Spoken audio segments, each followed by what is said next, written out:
हाँ बस आधे घंटे में पहुँच रहा हूँ। आई नो सब मेरा वेट कर रहे हैं। मैं जल्दी से जल्दी आने की कोशिश करता हूँ। ओके बाय, रखता हूँ।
खूनी बहुत ही निर्दयी रहा होगा। कोई खूनी कभी रहमदिल हो ही नहीं सकता पूर्वी, मगर एक खूनी दिमागी तौर पर बीमार लगता है। जान से मार दिया और इसका हाथ भी काट दिया।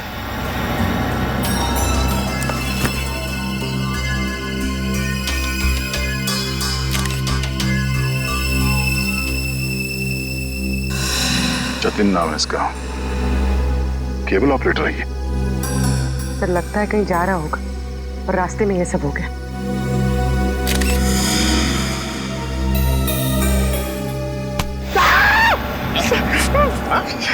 सर अंधेरी रात में आपने मेरे कंधे पे हाथ रख दिया सर, मेरे को डर लग गया। क्या मिला निखिल?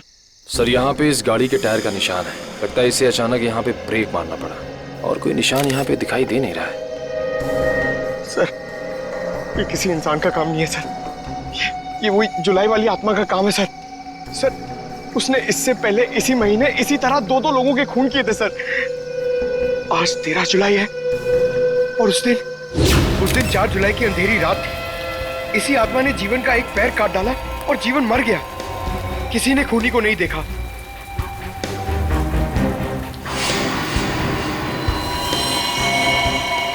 बेचारी जीवन की बहन सुनीता और उनके बच्चे, वो कैसे काटेंगे जिंदगी उनके बिना।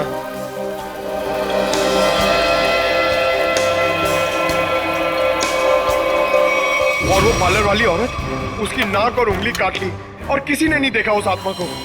वो भी इसी खूनी आत्मा के हाथों मारी गई 5 जुलाई की रात को इसी तरह। लेकिन किसी ने तो देखा होगा खूनी को। नहीं सर, हमने कुछ नहीं देखा। जब तक हम अंदर आए रीना मर चुकी थी। ये कोई आत्मा का खेल नहीं है, ये किसी खूनी इंसान के बिगड़े हुए दिमाग का खेल है जो इसे आत्मा का किया साबित करना चाहता है। पूर्वी इस कार को अच्छी तरह से चेक करो, जितने भी उंगलियों के निशान है सब उठा लो। और तुम सब आसपास देखो कुछ मिलता है क्या।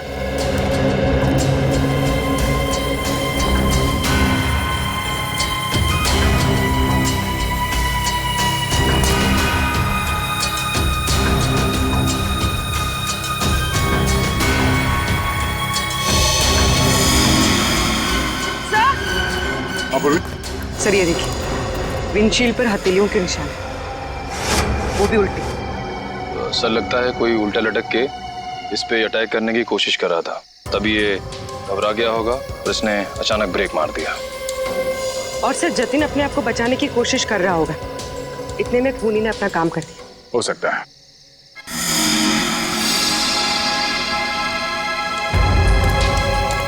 कुछ और भी हो सकता है।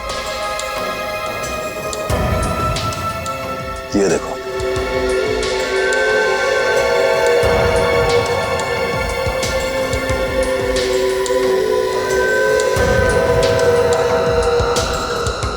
नंगे पांव के निशान जंगल की तरफ जा रहे हैं। विक्रम, लाश को फोरेंसिक लैब भेजने का इंतजाम करो। तब तक हम जंगल में जाके देखते हैं ये खूनी कहां गया है। चलो।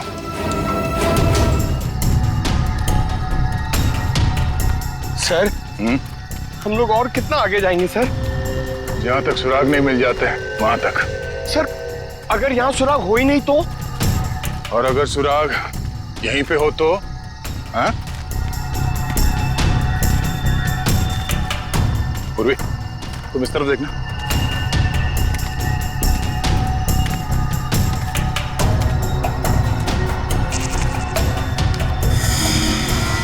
पंकज, तुम्हारी आत्मा का कपड़ा। सर ये तो किसी औरत का कपड़ा लग रहा है। सफेद कपड़ा। इस सफेद कपड़े पहन के लोगों को डराती थी और जान ले लेती थी। खून किया और कपड़े भी बदल लिए। ये क्या है?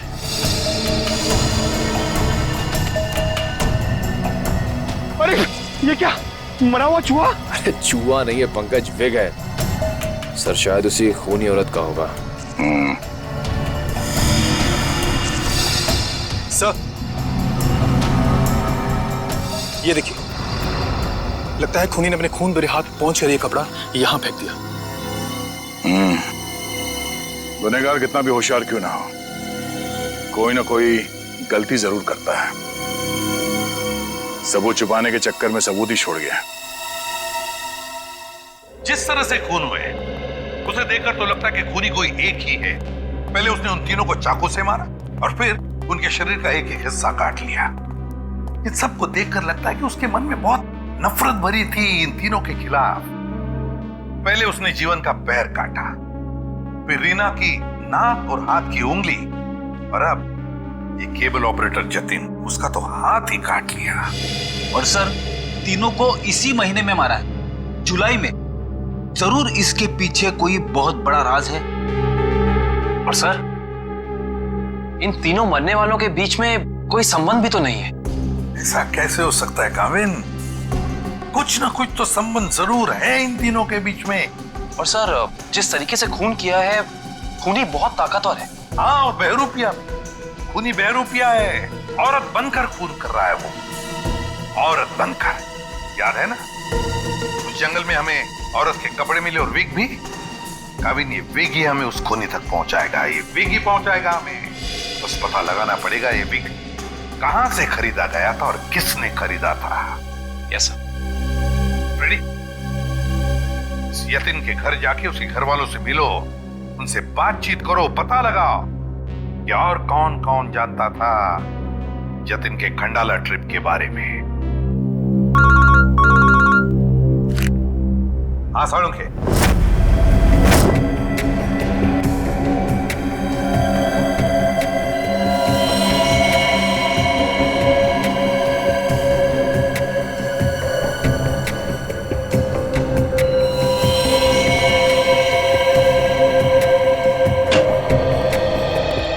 Good morning.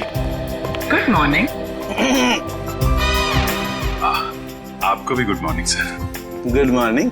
तो ये जतिन की लाश देख के कुछ पता चला घाव के बारे में? हाँ, जतिन का हाथ काटने के लिए जिस तरह का हथियार इस्तेमाल किया गया था, ठीक उसी तरह का हथियार जीवन और रीना के लिए किया गया था। इसका मतलब सर कम से कम ये तो पता चला कौन से हथियार से इन सबका खून किया गया, जो इन सारे केसेस को जोड़ता है। अरे कौन सा हथियार नहीं यार, किस तरीके का हथियार है ये पता चला।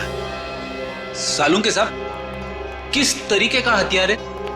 देखो इन तीनों को चाकू के वार से मारा गया है। घाव काफी गहरे हैं, इससे पता चलता है कि खूनी बहुत ताकतवर है, उसने बहुत ताकत के साथ वार किया है। खूनी का काम करने का तरीका कुछ ऐसा है कि पहले तो वो चाकू से लोगों की जान लेता है और फिर उसके बाद बड़े इत्मीनान से बैठकर आरी से मरने वाले के अंगों को काट करके अलग करता है। कोई दिमागी रूप से बीमार आदमी लगता है, साइकोपैथ। और हाँ, ये देखो, जानते हो क्या है भाई साहब? ये कुत्ते का बाल है। जो कपड़े मिले थे ना आपको जंगल में से, उन कपड़ों पर से मुझे कई अलग अलग किस्म के कुत्तों के बाल मिले हैं। ये देखो, क्रॉस ब्रीड कुत्ते, लैब्राडोर, हाउंड, डाल्मेशियंस, ये सब। सर लगता है ये खूनी कुत्तों का प्रेमी है।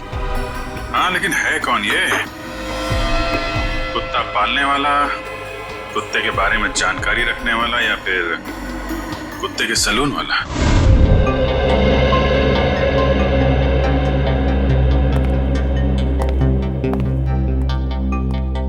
मैं और क्या बताऊं सर, मुझे तो विश्वास ही नहीं हो रहा है कि जितिन भैया को कोई क्यों मारना चाहेगा।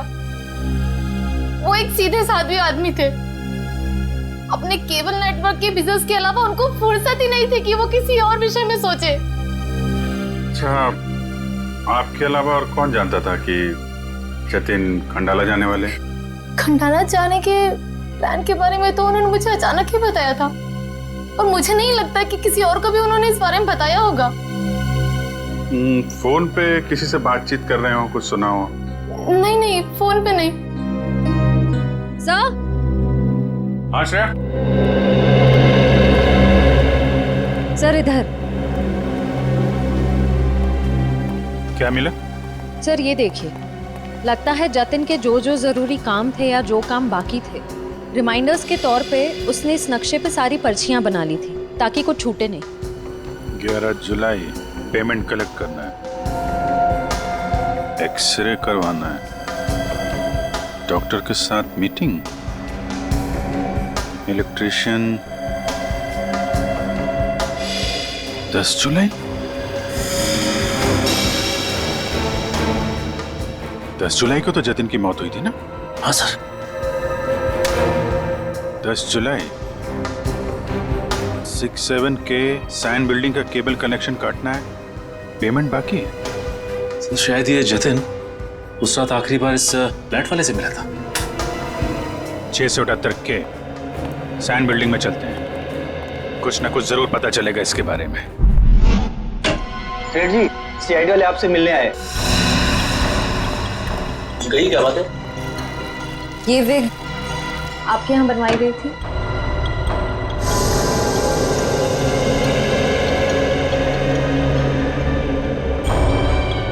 जी हाँ, ये हमारे यहाँ था। किसने बनवाई थी? क्या बात है, कुछ गंभीर मामला लग रहा है। मामला वाकई गंभीर है। हमें शक है जिसने ये विग बनवाई थी वो खून भी करता है। सर ये तो औरत की विग है। औरत और खून? हाँ, क्या आप प्लीज बता सकते हैं कि ये विग किसने खरीदी थी?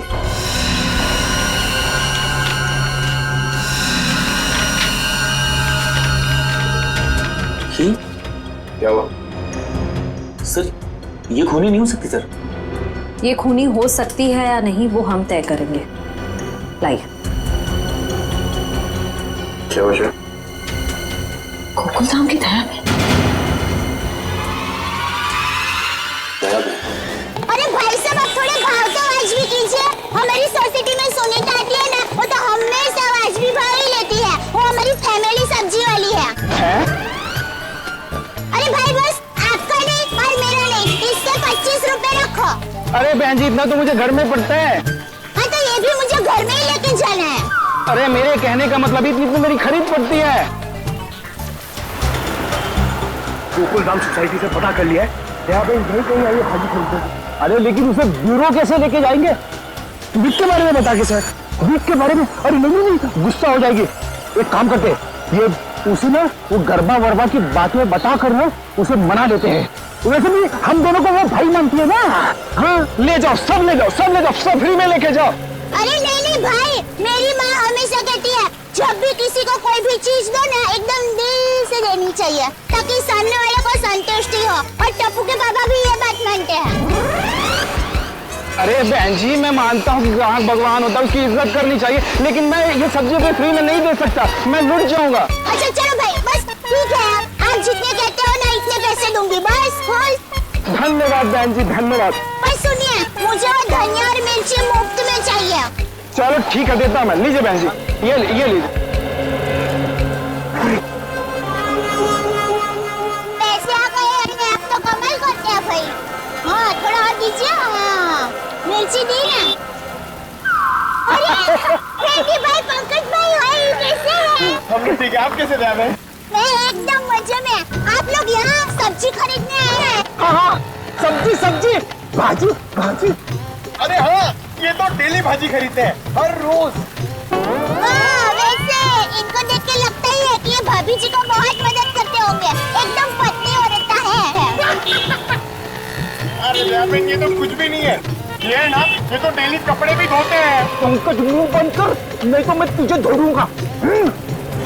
वीक वीक वीक वीक वीक वीक। अरे ये तो कमाल का सुना, आप वीक पहन के कपड़े धोते हैं।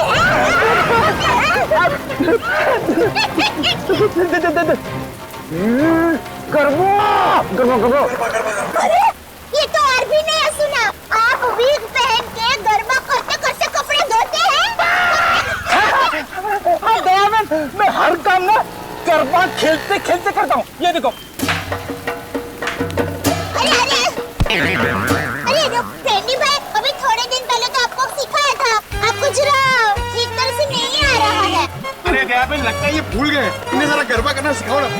अभी यहाँ अर्जेंट है। अर्जेंट है। हाँ ठीक है, सीढ़ी भाइयों का काम नहीं रुकना चाहिए। देखिए, हम लोग यहाँ रास्ते में गरबा करेंगे ना तो एक्सीडेंट हो जाएगा। गरबा करने के लिए थोड़ी जगह होनी बहुत जरूरी है। दयाबेन, टेंशन लेने की जरूरत नहीं है, फ्रेडी के पास है कैसी जगह।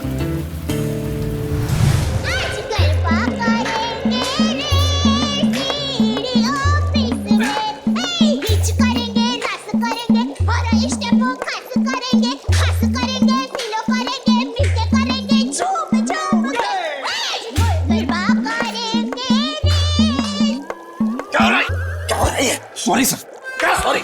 ये क्यों डांस करने की जगह है? इमरजेंसी है। इमरजेंसी तो अपने ब्यूरो में क्यों नहीं किया यार? वहाँ पे इंट्रोगेशन चल रहा है, इनसे कुछ पूछताछ करानी है। कौन है? कौन है ये? ये वो नमस्ते, जय जिनेंद्र। मैं हूँ दया टप्पू के पापा गड़ा। अरे फ्रेंडी भाई, ये आप लोगों का किचन है? मुझे तो अभी पता चला। और ये जामुनी रंग है, मतलब ये दराक, हाँ ये अनार का जूस है। और ये पीला मतलब ये मौसमी का जूस है। पर आप जूस को गरम क्यों कर रहे हैं? सूप बना रहे हैं? और आप शेफ हैं? अरे वो खाना बनाता है ना, उनको इंग्लिश में बोलते हैं ना शेफ। शेफ? बावर्ची भाई। बावर्ची? अरे मैडम, ना ये किचन है ना मैं बावर्ची हूँ, समझी? देखो फ्रेडी, अगर 2 मिनट में तू इनको यहाँ से नहीं ले गया ना, मैं यहाँ से चला जाऊंगा। ओ भाई, जूस वाले भाई, देखिए मैं यहाँ अपने आप नहीं आई हूँ, मुझे यहाँ फ्रेंडी भाई और पंकज भाई लेके आए हैं। मुझे भी बहुत काम है, बापूजी के लिए थेपला बनाना है, टप्पू के लिए नाश्ता बनाना है, ढोकला काम पड़े हैं। वैसे आपका नाम? दयाबेन, ये डॉक्टर है, डॉक्टर सालूम के। ओह डॉक्टर साहब, नमस्ते डॉक्टर साहब। आप किसके डॉक्टर है, पशु पक्षी की मनुष्य के? अगर आप मनुष्य के डॉक्टर होंगे ना तो आप हमारे गोकुल धाम सोसाइटी के डॉक्टर हादी भाई को तो जानते ही होंगे। पर उनका कमाल क्या है, वो डॉक्टर है ना फिर भी खाने के बहुत शौकीन है। भगवान की कृपा। दयाबेन, ये डॉक्टर सालूम के फॉरेंसिक लैब के। लैब के डॉक्टर? बहुत अजीब डॉक्टर है नहीं? अजीब? हाँ, मैं अजीब हूँ, मैं बोलो, कर लो क्या करना, मैं अजीब हूँ। ये अजीब है और कान के गरीब है। अरे यार, कुछ सुनाई नहीं देता, कानपुर में हड़ताल है, कितनी जोर से बोल रहे हैं। और डॉक्टर साहब, सॉरी माफ करना, छोटी मुंह बड़ी बात कर रही हूँ। मैं देख रही हूँ आप कब से फ्रेंडी भाई को डांट रहे हैं, आपको कोई बोलने वाला नहीं है, इसलिए अगर आप ज्यादा डांटेंगे ना तो मैं पमरुदन साहब है ना उनको बोल दूंगी। इसको बोल देगी? पमरुदन? Sorry sir, ACP Pradyuman sir. ACP? ये एसीपी का क्या है ना? हाँ, बोल दो, जा करके एसीपी को बोल दो, मैं डरता नहीं हूँ एसीपी से, अंडरस्टैंड? ओहो, राम राज्य प्रजा सुखी। भाई साहब, ये बेचारे फ्रेंडी भाई गरबा सीखने की कोशिश कर रहे हैं, मेहनत कर रहे हैं, आप उनको डांट रहे हैं। और ये भाई है कि यहाँ पर आराम कर रहे हैं, आप इनको कुछ नहीं कह रहे हैं और ये बेचारे फ्रेंडी भाई को डांट रहे हैं। दयाबेन, हमें ऑर्डर नहीं है, यहाँ पे जो सोता है ना वो सोता ही रहता है। अरे पर दिन में कोई कैसे सो सकता है, सेहत के लिए अच्छा नहीं होता है। और साहब आप तो डॉक्टर है, आप इनको समझाइए, उठाइए जरा। दिन में सोना ठीक नहीं है ना? नहीं, गलत बात है ना? अच्छा। हाँ, तो एक काम करो, आप जाकर के इनको उठा दो। जरूर। हाँ, उसमें क्या? हे जागने तू जागवा, श्री कृष्ण गोवालिया, तुझ विना धेनुमा कोण जा भाई लगता है गुजराती नहीं है। हाँ गुजराती नहीं। उठाओ उठाओ भाई, उठिए, चलिए चलिए चलिए, उठिए, दिनचर्या शुरू कर दीजिए, दिन शुरू हो गया है। उठाओ उठाओ उठाओ उठाओ, हाँ उठाओ उठाओ।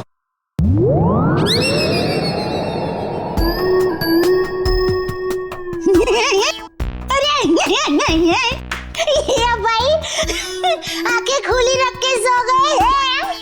अरे ये उठेगा नहीं क्योंकि ये उठ गया है। हाँ मर गया, ये लाश है, ये लाश।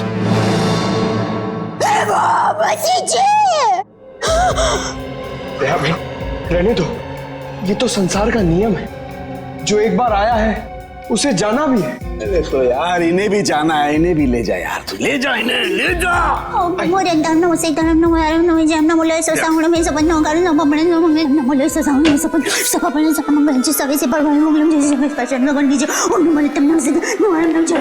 अरे दयाबेन क्या हुआ? भगवान की सारुण ने कुछ नहीं,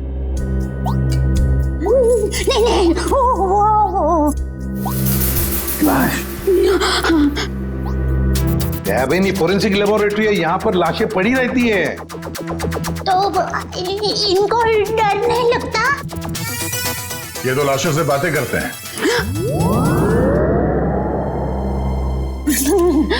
दरअसल हमने आपको यहाँ ये विग दिखाने के लिए बुलाया। ये तो बबीता जी की विग है। बबीता जी?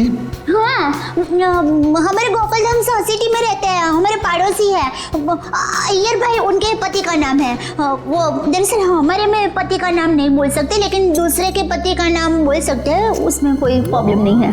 फिर वो बबीता जी ने विग मंगाई थी, भाई की विग मंगाई थी, पर गलती से बहन की विग आ गई थी, तो वो वापस करने के लिए गए थे। लेकिन आपके पास ये विग कैसे आई? हम बबीता जी से पूछ लेंगे। हाँ आइए, घबराइए मत, आइए। पर मुझे यहाँ पे क्यों बुलाया गया है? आप आइए तो सही।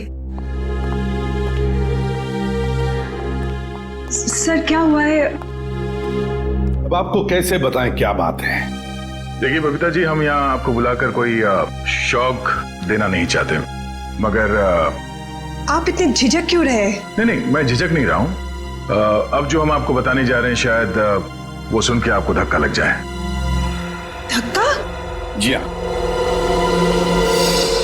इस विग को देखिए। ये विग यहाँ पे कैसे आ गया? आप पहचान दिए इस विग को? इस विग ने तो मुसीबत कर रखी है। कैसी मुसीबत? बनवाया था आदमी के लिए, बन गया औरत का। किसके लिए बनवाया था ये विग? वो एक्चुअली मेरी एक फ्रेंड है, उनके हस्बैंड को बाल कम है और उन्हें काफी शर्म आ रही थी एक विग वाले के पास जाने को, तो उन्होंने आपसे कहा? जी हाँ, और फिर मैंने दया भाभी को कहा। ये दया बहन कहाँ आ गई इस विग की स्टोरी में? नहीं, वो एक्चुअली दया भाभी को काफी कुछ मालूम होता है ना, इसके लिए। अच्छा, फिर क्या हुआ? और फिर दया भाभी ने जेठा जी को कहा, और फिर जेठा जी ने पिताजी को कहा, पिताजी ने नेताजी को कहा, नेताजी ने बेटे जी को कहा। अरे बबीता जी प्लीज, कहीं तो ये खत्म होगा क्या? नहीं बताइए ना, आगे क्या हुआ? नहीं सर, ऐसी कोई बात नहीं है। जेठा जी ने सिर्फ कहा कि वो मेरी मदद करेंगे, क्योंकि उन्हें पता था ना कि विग कहाँ से बनाया गया है, इसलिए। आगे क्या हुआ? फिर ये विग बदलना था और असली विग लेना था, तो जेठा जी ने कहा कि मैं भी आपके साथ आता हूँ। उन्होंने आपकी मदद की? हाँ? और उस दुकान वाले की गलती की वजह से जेठा जी ने जो हंगामा किया, पूरी दुकान सर पे उठा लिया उन्होंने। आइए बबीता जी, आइए आइए, कहिए क्या सेवा कर सकता हूँ आपकी? अरे एक बार सेवा करने का आपको मौका दिया, वो तो आपने ठीक से की नहीं। जी मैं कुछ समझा नहीं। अभी समझाते हैं। लाइए बबीता जी, दीजिए जरा। एक सेकंड भाई, किधर से खुलता है ये? मिल गया। Thank you. ये लीजिए। ये किधर क्या है? ये क्या है? ये विग है सर। अरे विग है वो तो बराबर है, लेकिन लेडीज वीक है, देखो जरा ध्यान से। हाँ सर, ये लेडीज विग है। तो ये लेडीज वीक क्यों है? क्योंकि सर ये लेडीज विग है। एक मिनट जेठा जी, एक मिनट। देखिए भाई साहब, हमने एक जेंट्स विग का ऑर्डर दिया था और ये गलती से लेडीज विग आ गया है। सो आप कुछ इसका। वाह वाह बबीता जी, अब कितनी अच्छी हैं आप, इतनी अच्छी क्यों हैं? इनकी वजह से आपको इतनी तकलीफ हुई, फिर भी आप इनके साथ कितनी नम्रता से बात कर रहे हैं। लेकिन हमारे देश में नम्रता काम नहीं करती, लातों के भूत बातों से नहीं मानते। देखिए भाई साहब, ये लात बात मत मारिए। अरे लात क्या, तुमको तो हवालात मारने की जरूरत, मेरा मतलब है हवालात में डालने की जरूरत है। पता है आपकी वजह से इनको कितनी तकलीफ हुई। अरे भाई साहब क्या हुआ, कैसी तकलीफ बताइए तो। अच्छा बताते हैं। इन्होंने अपनी एक दोस्त के पति के लिए जेंट्स विग का ऑर्डर आपको दिया था, लेकिन आप लोगों ने पता नहीं क्यों जेंट्स विग के बदले लेडीज विग बना के भेज दी। और इनके दोस्त के पति भी बेचारे जल्दी जल्दी में ये लेडीज विग पहन के अपनी ही दी हुई पार्टी में पहुंच गए शान शौकत से, और पूरी पार्टी में सब लोग उनका देख के हंस करने लगे। जेठा जी हो गई हंस हो गई। सब लोग कहने लगे अरे वाह वाह वाह, पहली बार हमने दाढ़ी मूंछ वाली लड़की देखी भाई साहब। आपकी वजह से ये तकलीफ हुई उनको, और उनकी वजह से इनको तकलीफ हुई, और इनकी वजह से मुझे तकलीफ हुई। सॉरी भाई साहब, गलती हो जाती कभी कभी इंसान से। सॉरी भाई साहब, हो जाती है गलती कभी कभी, बस इतना बोल दिया, बात खत्म है, बात खत्म, बस हो गई गलती। ये नहीं चलेगा, नहीं चलेगा ये। देखिए भाई साहब, आप जरा आवाज नीचे करके बात करिए प्लीज। नहीं होगी मेरी आवाज नीचे, नहीं होगी। जेठा जी one second, just relax and calm down, okay? Just a second. Okay भैया, it's okay, it happens. आप अभी एक काम कर दीजिए, ये विग हमें बदल के दे दीजिए प्लीज। हाँ विग तो बदल के दीजिए और पैसे भी वापस दीजिए, फ्री में दीजिए विग। देखिए पैसे के लिए आपको सेठ से बात करनी पड़ेगी। क्यों सेठ जैसा क्यों बात करनी पड़ेगी? गलती करो तुम और भुगते सेठ जी, सेठ लोग क्यों भुगते? पैसा तुमको ही देने पड़ेंगे, दो पैसे दो। देखिए भाई साहब, बहुत हो गया आपका। हाँ, अब ना आपको पैसा मिलेगा और ना विग मिलेगा, जाइए यहाँ से, और जो करना है कर लीजिए। तो छिल्ली पटली में से क्यों तो? one second, भैया प्लीज। नहीं बबीता जी नहीं, इनके सामने गिड़गिड़ाने की कोई जरूरत नहीं है। पूरे मुंबई में क्या इनकी एक की दुकान थोड़ी है, हजारों लाखों विग की दुकान है, हम वहां से ले लेंगे। कहीं ना कहीं से तो हमें विग मिल ही जाएगी बबीता जी, और अगर नहीं मिलेगी बबीता जी तो मैं अपने बाल काट के उसकी विग बना के आपके चरणों में अर्पण कर दूंगा। जीजा जी इट्स ओके, ओके। यहाँ से अभी विग तो क्या, विग क्या बाल भी नहीं लेंगे। चलिए आइए बबीता जी आइए। अरे आइए बबीता जी आइए, बढ़िया मैं बढ़िया एक 5 स्टार विग की दुकान में लेकर जाता हूँ। ये कोई विग की दुकान है? जेठा भाई ने विग वाले के नाक में दम कर दिया। नहीं सर, पर हाँ नाक में दम करने की कोशिश की। मतलब नाक में दम नहीं हुआ? नहीं सर, पर सर उन दोनों के बीच में बहुत ज्यादा बहस हुई, पर जेठा जी भी हार मानने वाले में से तो है नहीं। बबीता जी प्लीज एक मिनट, अरे कहीं पर तो आपके इस महाभारत की समाप्ति होगी।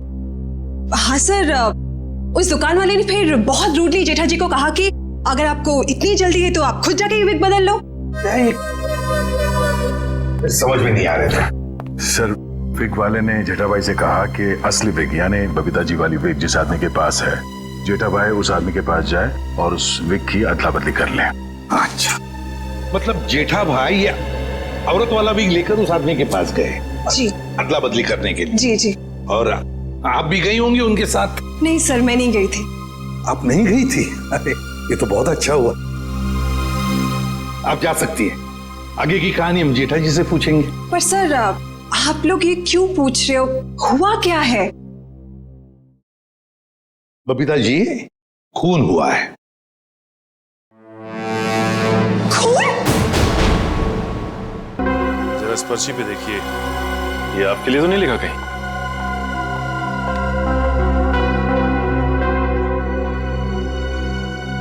ये तो जतिन का लिखा हुआ लगता है। बिल्कुल सही पहचाना आपने। मगर ये आपके पास क्यों है? एक्चुअली जतिन का खून हो गया है। खून? ये आप क्या बात कर रहे हैं सर? वो भी कल ही तो हमारे घर पे आए थे। और कल ही खंडाला रोड पर उनका खून हो गया, आपके घर से निकलने के बाद। कहीं आप लोग हम पर तो शक नहीं कर रहे? क्या करें, हमारा काम ही कुछ ऐसा है। शक से शुरुआत करते हैं और सबूत तक पहुंचते हैं। लेकिन हम क्यों मारेंगे उनको सर? हाँ, केबल की पेमेंट को लेके थोड़ा झगड़ा हुआ था हमारा, लेकिन क्या हम आपको खूनी दिखाई देते हैं? वो सब छोड़िए, आप ये बताइए कि जतिन यहाँ अकेला आया था या फिर उसके साथ में कोई और भी था? जी नहीं, वो अकेले थे। खंडाला जाने के बारे में कुछ बात कर रहा था वो? हाँ हाँ, वो कह रहे थे कि यहाँ से वो खंडाला जा रहा है। ये बात आप दोनों के अलावा और किसी ने सुनी थी? दरवाजे पे खड़े होकर जोर जोर से चिल्ला रहे थे वो। आते जाते ना जाने कितने लोगों ने सुना होगा, हम कैसे बता सकते हैं? ठीक है ठीक है, अभी हम लोग जा रहे हैं, जरूरत पड़ी तो दोबारा तकलीफ देंगे। सर, ये रीना रहती थी कालीन हाउस में और जतिन रहता था सुपांडी सोसाइटी में। सर, ये जीवन अपनी चचेरी बहन सुनीता और उसके बच्चों के साथ रहता था डायमंड अपार्टमेंट में। और ये तीनों के तीनों एक दूसरे से 1 किलोमीटर के दायरे में रहते थे। सर, लेकिन ये एक संयोग भी तो हो सकता है। कभी संयोग 2 लोगों के साथ हो सकता है, 3 के साथ नहीं। संयोग नहीं तो फिर क्या हो सकता है सर? इसका एक ही मतलब हो सकता है फ्रेडी, खूनी इन तीनों के आसपास ही रहता है। एक बात और है सर, मरने वालों में एक कॉलेज प्रोफेसर है, एक ब्यूटिशियन है और जतिन केबल ऑपरेटर है। ऐसी कौन सी वजह हो सकती है जिस वजह से खूनी ने इन तीनों को अपना शिकार बनाया होगा? फ्रेडी, एक काम करो, रीना के घर से जो फोटोग्राफ्स मिले हैं ना, लेकर आओ। कविन देखो, खूनी ने जीवन और जतिन इन दोनों के शरीर का सिर्फ एक ही हिस्सा काटा है, सिर्फ एक। मगर रीना की नाक भी काटी और उंगली भी काटी। क्यों सर? हाँ, ये देखो रीना की उंगली पर ये अंगूठी। सर, लगता है ये अंगूठी काफी महंगी है। और इसीलिए रीना की उंगली काटी गई फ्रेडी, इस महंगी अंगूठी के लिए। सर, अभी तक तो खूनी के बारे में पता नहीं चला है, अंगूठी कहां से ढूंढेंगे? फ्रेडी, ज्वेलरी शॉप में से। खूनी ये अंगूठी अपने पास तो नहीं रखेगा, वो किसी न किसी ज्वेलरी शॉप में जाएगा ही ये अंगूठी बेचने के लिए। बस पता लगाओ शहर में ऐसा कौन सा ज्वेलरी शॉप है जहां पर ये अंगूठी बेची गई है और कौन बेचने आया था। हाँ सर, क्या पता चला कुत्तों के बालों के बारे में? अच्छा, animal lovers clinic, Goregaon. Supriya market में तनीषा नाम की एक लड़की का बुटीक है, वहां पे जेठालाल ने वो विग दी थी। ओके लेडीज, अभी तुम लोग जाओ, हाँ, बट कल टाइम पे आ जाना। कल हम अपने फैशन शो की प्रैक्टिस करेंगे। Okay, thank you. You can go now, leave it, मैं रख दूंगी। Bye bye.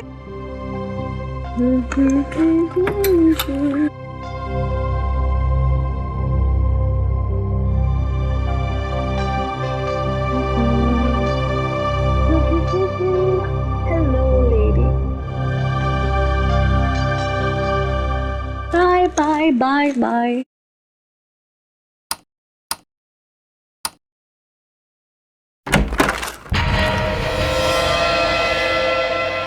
कौन है? कौन है?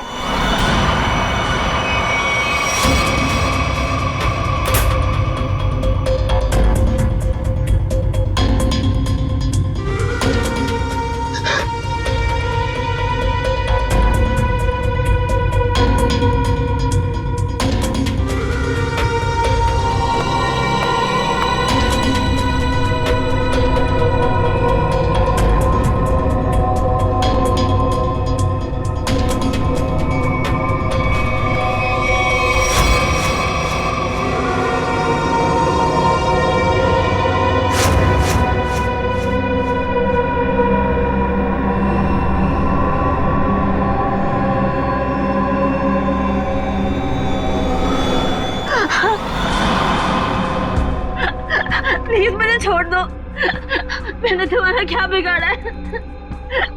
प्लीज मुझे जाने दो।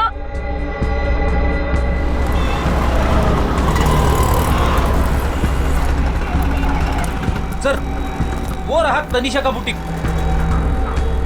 प्लीज छोड़ दो।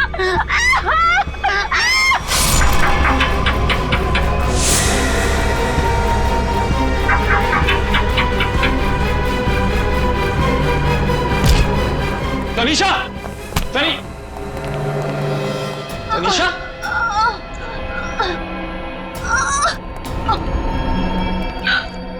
एम्बुलेंस बुलाइए जल्दी। संभाल के।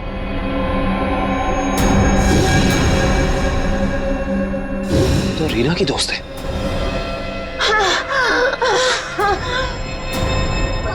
आखिर इस सबके पीछे है कौन? सीआईडी जी, कहिए क्या मदद कर सकता हूं मैं? डॉक्टर साहब, हम एक खूनी की तलाश कर रहे हैं जिसने 3 खून किए हैं। उसके कपड़ों से हमें कुछ ऐसे क्रॉस ब्रीड कुत्तों के बाल मिले हैं जिसका डीएनए आपके यहाँ इलाज कराने वाले कुत्तों के डीएनए से मैच करता है।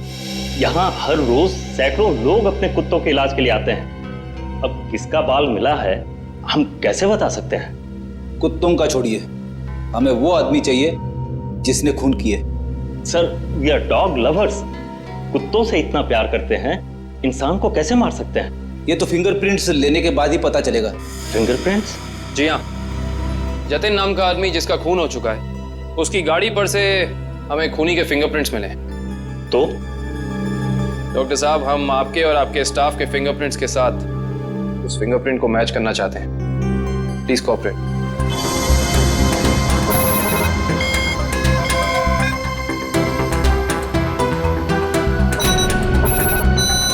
हाँ भाई।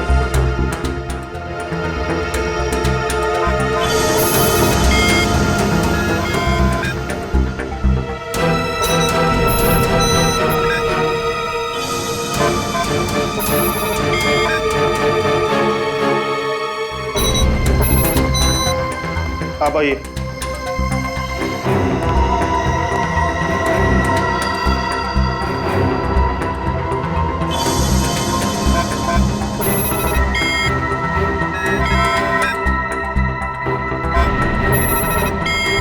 सर, इनका भी फिंगरप्रिंट मैच नहीं हुआ। Thank God. मैं तो डरा हुआ था कि अरे कुछ किया ही नहीं तो डर किस बात का? डॉक्टर साहब, हमें आपकी एक और मदद चाहिए। जी। हमें आपके उन सारे क्लाइंट्स के नाम और पते चाहिए जो अपने क्रॉस ब्रीड कुत्तों को यहाँ आपकी क्लिनिक में इलाज कराने के लिए लाते हैं। श्योर। सर, रीना की अंगूठी की डिजाइन हमने सारे ज्वेलर्स को भेजी थी, सिर्फ इस सलोरा ज्वेलर्स ने पहचान की है। और श्रेया, ताज्जुब की बात तो यह है कि एक साधारण सी अंगूठी के लिए खूनी ने रीना की उंगली काट दी। आइए सर, क्या देखना चाहेंगे आप लोग? हम सीआईडी से हैं, हमने ही आपको कॉल किया था। ओह हाँ, आप लोग किसी लड़की की अंगूठी के बारे में जानना चाहते हैं? जी हाँ,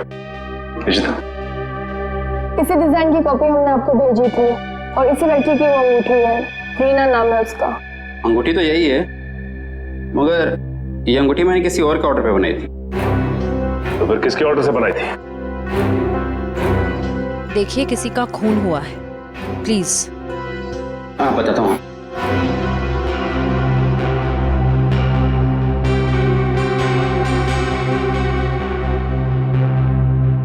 ये देखिए।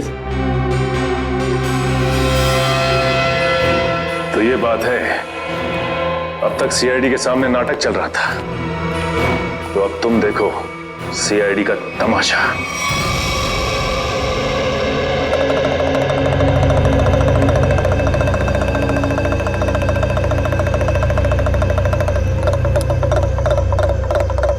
मेहरबान साहिबान, कदरदान, लाले दी जान, जल्दी आइए जल्दी। आपके सामने एक तमाशा पेश करने वाले हैं हम लोग। एक ऐसा तमाशा जो सच्ची घटना पे आधारित है, एक ऐसा तमाशा जिसे देख के आपके होश उड़ जाएंगे। जल्दी आइए मेहरबान साहिबान। अरे बहनों, भाइयों, दोस्तों, जल्दी आओ। छछूंदर के सिर पे चमेली का तेल, देखो रिश्तों का बनता बिगड़ता खेल। ये क्या है सर? ये आप लोग क्या कर रहे हैं? तमाशा, तमाशा। हम यहाँ आपके सामने एक तमाशा लेकर आए हैं। अच्छा लगे तो ताली बजाना और पसंद ना आए तो जोरदार ताली बजाना, लेकिन ताली जरूर बजाना। तालियां।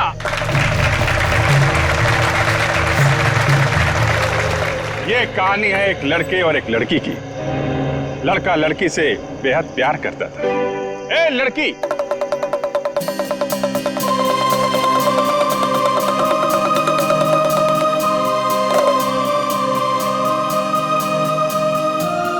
रीमा,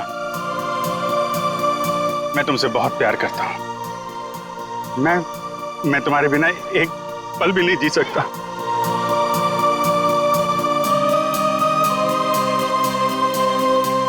सच्ची?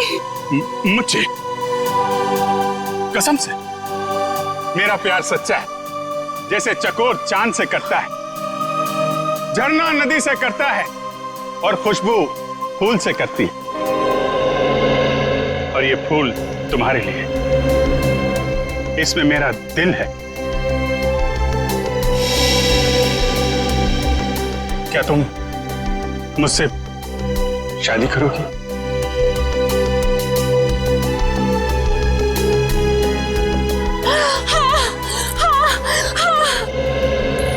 मैं तुमसे शादी करूंगी। मैं सिर्फ और सिर्फ तुम्हीं से शादी करूंगी।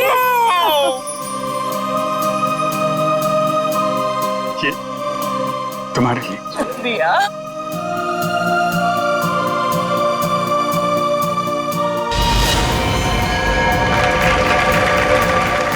लेकिन मेहरबान कदरदान साहिबान लाले दी जान, जिस लड़के की शादी होने वाली थी उसकी एक बहन भी थी। बहन, शुरू हो जा।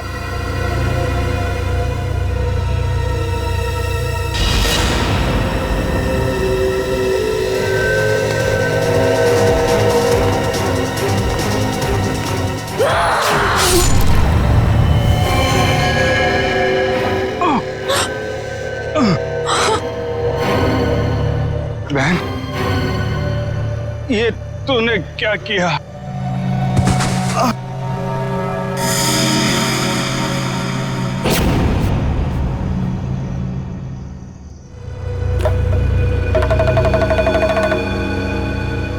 मेहरबान साहिबान कदरदान, भाई को मारने के बाद भी बहन रुकी नहीं, उसने उसकी मंगेतर का भी खून कर दिया।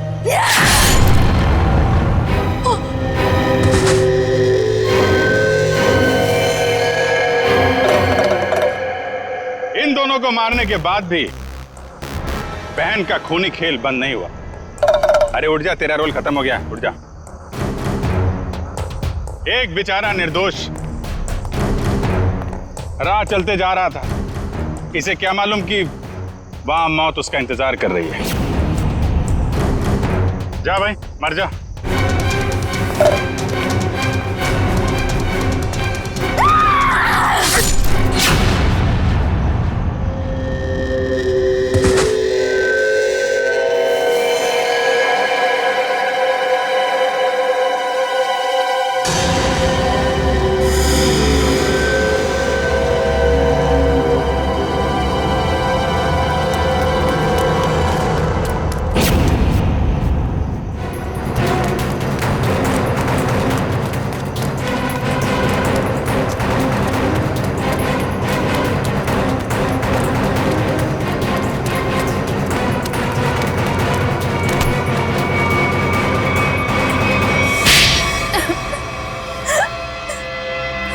बताती हूँ, सब सच बताती हूँ। मैंने ही अपने चचेरे भाई और उसकी मंगेतर रीना का खून कर दिया, क्योंकि वो दोनों मुझे अपने घर से निकाल देना चाहते थे। मैंने जो कुछ भी किया अपने बच्चों के लिए किया। रीना मुझसे कई बार कह चुकी थी कि जब उसकी शादी जीवन से हो जाएगी तो मुझे जीवन का घर छोड़ना पड़ेगा। अपने बच्चों को लेकर कहाँ जाती? मैं एक तलाकशुदा औरत हूँ और ज्यादा पढ़ी लिखी भी नहीं हूँ, इसलिए मैंने सोचा कि तुम दोनों को अपने रास्ते से हटा देती हूँ, और मैंने वो ही किया। लेकिन मुझे लगा कि लोगों को मुझ पर शक ना हो जाए, इसलिए इसको सीरियल किलिंग का रूप देने के लिए मैंने जतिन का भी खून कर दिया। तुम्हें क्या लगा ऐसा करने से तुम बच जाओगी, हैं?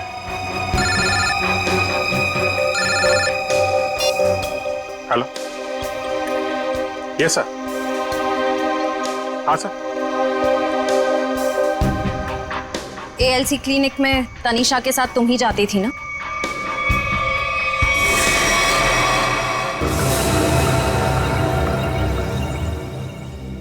मुझे बचा लो प्लीज, मुझे बचा लो प्लीज। तुम यहाँ क्या कर रही हो? मैंने तुम्हें कितनी बार कहा है कि मेरा और तुम्हारा अब कोई लेना देना नहीं है। मैं बहुत खतरे में हूँ, मेरे पीछे सीआईडी लगी हुई है, प्लीज मुझे बचा लो। क्या सीआईडी? मैं तुम्हारे हाथ जोड़ती हूँ, प्लीज मुझे बचा लो। मैं बहुत मुसीबत में हूँ, मेरे बच्चे को और मुझे शहर से दूर भेज दो, प्लीज मुझे बचा लो प्लीज। खून करने में मैं तुम्हारी मदद कर दी, लेकिन सीआईडी से बचना नामुमकिन है। बिल्कुल सही कहा भुवन तुमने। हमें पहले से पता था ये काम इस अकेली लड़की का नहीं है, इसमें कोई और भी शामिल है, इसीलिए हमने उसे वहां निकलने दिया। मुझे छोड़ दो सर, मुझे छोड़ दो, मुझे माफ कर दो। सीआईडी से आज तक कोई भी मुजरिम नहीं छूटा।